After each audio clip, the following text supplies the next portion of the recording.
जनकपुर की नारी बता द बबुआ। अरे राम जी से पूछे, राम जी से पूछे, जनकपुर की नारी बता द बबुआ।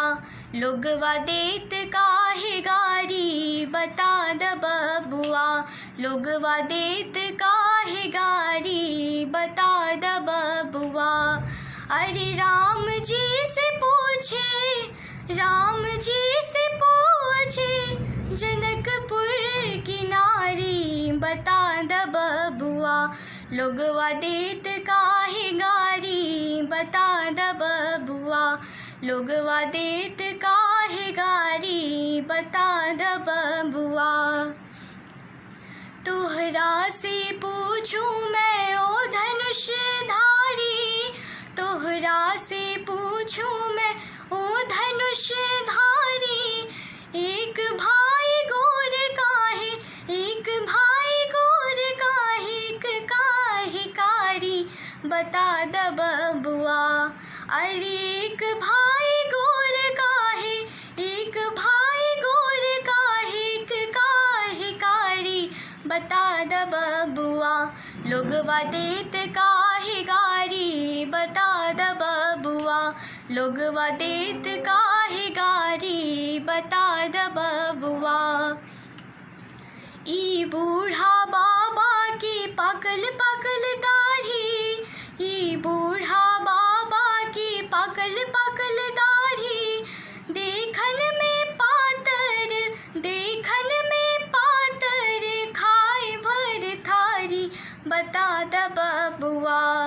अरे देखन में पातर, देखन में पातर, खाए भर थारी बता द बबुआ। लोगवा देत काहे गारी बता द बबुआ। लोगवा देत काहे गारी बता द बबुआ। राजा दशरथ जी कैलन होशियारी, राजा दशरथ जी कैलन होशियारी। एक तामरद पर, एक तामरद पर, तिन तिन गुनारी बता द बबुआ। अरे एक तामरद पर, एक तामरद पर, तिन तिन गुनारी बता द बबुआ। लोगवा देत काहे गारी बता द बबुआ। लोगवा देत काहे गारी बता द बबुआ। राम जी से पूछे, राम जी से पूछे, जनकपुर की नारी बता द बबुआ।